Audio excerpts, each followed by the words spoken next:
Hi പ്യാര വെച്ച് വന്ന സാറാണ്. എല്ലാ മക്കളും അടിപൊളിയായിട്ട് പബ്ലിക് പരീക്ഷയ്ക്ക് വേണ്ടി തയ്യാറായി ഇങ്ങനെ മുന്നോട്ട് പോകുന്നുണ്ട്. നമ്മുടെ പരീക്ഷയ്ക്ക് ഇനി കുറഞ്ഞ ദിവസങ്ങളുള്ളൂ എന്നുള്ളത് എന്റെ മക്കൾ ആലോചിച്ചിട്ടുണ്ടോ? എന്നാൽ ആലോചിക്കണം. ഇനി നമുക്ക് പരീക്ഷയ്ക്ക് വളരെ കുറഞ്ഞ ദിവസങ്ങൾ മാത്രമേ ഉള്ളൂ.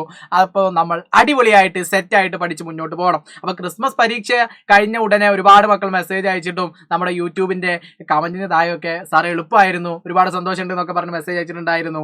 അതേപോലെ തന്നെ കുറഞ്ഞ മക്കളൊക്കെ കുറച്ച് ടഫ് ആയിരുന്നു, വേണ്ട മാർക്ക് സ്കോർ ചെയ്യാൻ സാധിച്ചില്ല എന്നും അറിയിച്ച ആളുകളുണ്ടായിരുന്നു.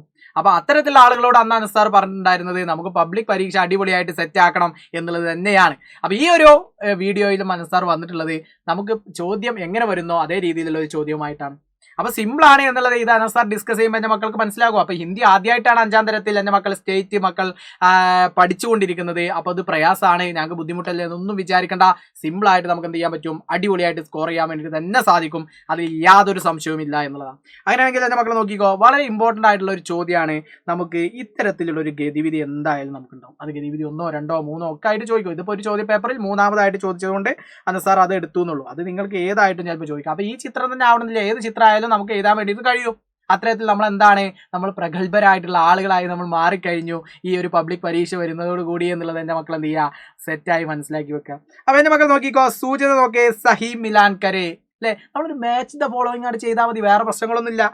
എങ്ങനെ നമ്മൾ ശരിയായിട്ട് ക്രമപ്പെടുത്തുക, അതായത് മാച്ച് ദ ഫോളോയിങ് ചെയ്യാം. മാച്ച് ദ ഫോളോയിങ് ചെയ്യാം. എന്റെ മക്കളൊന്ന് ഒന്ന് ആലോചിച്ച് നോക്കിയേ, എങ്ങനെ നമ്മൾ മാച്ച് ദ ഫോളോയിങ് ചെയ്യാം. അത് സാറേ ഇവിടെ ഇങ്ങനെ ഒരുപാട് കോളങ്ങളുണ്ടല്ലോ, ഇതാണ്ട് ക്രമത്തിലാക്കിയാൽ മതി എന്നുള്ളത് തോന്നുന്നു. അത്ര തന്നെ ഉള്ളൂ, സിമ്പിളാണ്. അപ്പൊ ആദ്യം ഇത് എന്തെല്ലാം ഒരു മാച്ച് ദ ഫോളോയിങ് ചിത്രം തന്നിട്ടുണ്ട്, അതിന്റെ അടിയിലൊക്കെ ഒരു പേര് തന്നിട്ടുണ്ട്. അപ്പൊ ഇവിടെ നമ്മൾ ആദ്യം ഈ ചിത്രങ്ങൾ എന്തെല്ലാം എന്നുള്ളത് നമുക്ക് ഐഡന്റിഫൈ ചെയ്യാം. നമ്മുടെ ഭാഷയിൽ നമ്മൾ ഐഡന്റിഫൈ ചെയ്യുക, അതിന് ആരും ചോദിക്കൊന്നുമില്ല. അപ്പൊ നിങ്ങൾ ചെയ്യേണ്ട കാര്യം ഒരു പെൻസിലേറ്റ് നിങ്ങൾ പോവുക എന്നുള്ളത് മാത്രമാണ്, വേറെ പ്രശ്നങ്ങളൊന്നുമില്ല.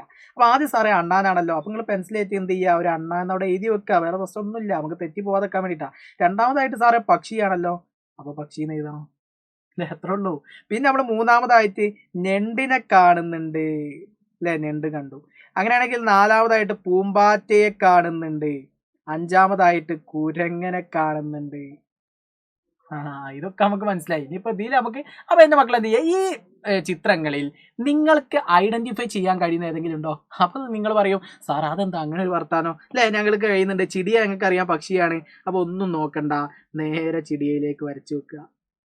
അത് നമുക്ക് ഒരു ഡൗട്ടും ഇല്ലാത്ത കാര്യമാണ്, എന്ത് ചിടിയ പക്ഷിയാണ് എന്നുള്ളത്. അപ്പൊ 1 കിട്ടിയല്ലോ, അപ്പൊ നമുക്ക് 1 മാർക്കായി, 1+. അപ്പൊ നമുക്ക് 1+ അല്ല വേണ്ടത്, നമുക്ക് കുറെ മാർക്ക് വേണം. നമുക്ക് 5 മാർക്ക് ഈ ആക്ടിവിറ്റിന് കിട്ടണം എന്നുള്ളതാണ് നമ്മൾ ശ്രദ്ധിക്കേണ്ടത്. അപ്പൊ നോക്കിയാൽ പിന്നെ നമുക്ക് സാറ് ഇതിൽ വേറെ ഒന്ന് ഞങ്ങൾക്കറിയാം, തിത്തലി ഞങ്ങൾക്കറിയാം, പൂമ്പാറ്റയാണ്. കാരണം പൂമ്പാറ്റിനെ ഞങ്ങൾക്ക് ഇഷ്ടമായതുകൊണ്ട് തിത്തലി എന്നാണ് പറയുന്നത് എന്ന് ഞങ്ങൾ ഓൾറെഡി ഞങ്ങൾ പഠിച്ചിട്ടുണ്ട് എന്ന് നിങ്ങൾ ഇങ്ങനെ മനസ്സിൽ പറയുന്നുണ്ട്. അപ്പൊ എന്ത് ചെയ്യുക, ഒന്നും നോക്കണ്ട, നേരെ എന്ത് ചെയ്യുക, തിത്തലിയിലേക്ക് വരക്കുന്നു. അപ്പൊ എത്രണ്ണായി, 2 എണ്ണായില്ലേ. അപ്പൊ 2 മാർക്കായി. അപ്പൊ 1+1 മാർക്ക് ഉണ്ടാക്കുന്ന രീതിയാണ് എന്റെ മക്കൾ സിമ്പിൾ ആയിട്ട് ഉണ്ടാക്കുന്നത്. പിന്നെ സാറേ ഞങ്ങൾ ഇങ്ങനെ ഒന്നും കൂടി നോക്കിയപ്പോ കുരങ്ങന് ബന്ദർ എന്നാണ് പറയുന്നത് എന്ന് ഞങ്ങൾക്ക് മനസ്സിലായി. അപ്പൊ നിങ്ങൾ വേറെ ലെവലാണ്. അപ്പൊ എന്ത് ചെയ്തു, നേരെ നമ്മൾ ബന്ദറിലേക്ക് വരച്ചു. യെസ്, ഒരു രക്ഷയില്ല, ബന്ദർ എന്താണ്, കുരങ്ങനാണ്. അപ്പൊ അതും കിട്ടി. ഇനി നമുക്ക് 2 എണ്ണാണുള്ളത്. അതിൽ നിങ്ങൾക്ക് ഞണ്ടിനെ ചിലപ്പോൾ നിങ്ങൾ കേട്ടിട്ടുണ്ടാവില്ല, അത് ശരിയായിട്ടുള്ള ഒരു കാര്യമാണ്. പിന്നെ നമുക്ക് വരുന്നത് എന്താണ്, അണ്ണാനും ഉണ്ട്. അപ്പൊ അണ്ണാന്റെ ഒരു പാഠഭാഗം നമുക്ക് പഠിക്കാനുണ്ട് അല്ലേ. നമുക്ക് അണ്ണാന്റെ ഒരു പാഠഭാഗം നമുക്ക് പഠിക്കാനുണ്ടായിരുന്നു. സാർ ഇപ്പൊ മനസ്സിലായി, അണ്ണാന് ഗിൽഹരി എന്നാണ് പറയുന്നത്. ശരിയാണ് അല്ലേ അല്ലേ. അമ്മായിയുടെ ഒരു പാഠഭാഗം പഠിച്ചത് എന്റെ മക്കൾക്ക് ഓർമ്മയില്ലേ? യെസ്. അപ്പൊ അതെന്താണ്, നമുക്ക് കിട്ടി. അപ്പൊ ഗിൽഹരി എന്നാണ് അണ്ണാന് പറയാ. ഇത്ര സിമ്പിൾ ആയിരുന്നു. അപ്പൊ ഇനി ഞണ്ടിന് നിങ്ങൾക്ക് അറിയില്ലെങ്കിലും നിങ്ങൾക്ക് എന്ത് മനസ്സിലായി, കേക്കട എന്താണ് ഞണ്ടിന് എന്നുള്ളത് മനസ്സിലായി. അപ്പൊ അനസാർ നിങ്ങളോട് പറയാ കേക്കട അല്ലെ, ആ ഒരു കോഡ് വെച്ചിട്ട് നിങ്ങൾ എന്ത് ചെയ്യാ, ഞങ്ങൾ കേൾക്കാം. അപ്പൊ ഞണ്ടിന് എന്താ പറയാ, കേക്കട എന്നുള്ളതാണ് എന്നുള്ളത് എന്റെ മക്കൾ എന്ത് ചെയ്യാ, മനസ്സിലാക്കി വെക്കാം. അപ്പം 5 മാർക്കും വളരെ ലളിതമായിട്ട് നമുക്ക് എന്ത് ചെയ്തു, കിട്ടി. ഏതെങ്കിലും ഒന്ന് നിങ്ങൾക്ക് ചിലപ്പോൾ കിട്ടാത്തത് ഉണ്ടാവും, ഒന്ന് നിങ്ങൾക്ക് പ്രയാസപ്പെടുത്താൻ വേണ്ടി ചിലപ്പോൾ ഒരു ഫോട്ടോ ചോദിച്ചേക്കാം. പക്ഷേ അത്തരത്തിൽ ചോദിക്കുകയാണെങ്കിൽ ഇത്തരത്തിൽ നമ്മൾ ഐഡന്റിഫൈ ചെയ്ത് ഇതൊരു 5 മിനിറ്റ് നിങ്ങൾ ഇതിലിങ്ങനെ നോക്കി അറിയുന്നത് മാച്ച് ചെയ്താൽ നിങ്ങൾക്ക് ഏറ്റവും സിമ്പിളായിട്ട് ഇതിലേക്ക് എത്താൻ കഴിയും എന്നുള്ളതാണ് എനിക്ക് പറയാനുള്ളത്.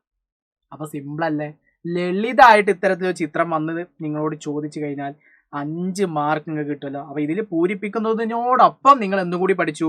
അണ്ണാന് ഗിൽഹരി എന്നാണ് പറയുന്നത്, പക്ഷിക്ക് ചിടിയ എന്നാണ് പറയുന്നത്, ഞണ്ടിന് കേക്കട എന്നാണ് പറയുന്നത്, പൂമ്പാറ്റയ്ക്ക് തിത്തലി എന്നാണ് പറയുന്നത്, കുരങ്ങനെ ബന്ദർ എന്നാണ് പറയുന്നത്. ഈ ഒരു തിരിച്ചറിവ് കിട്ടിയില്ലേ?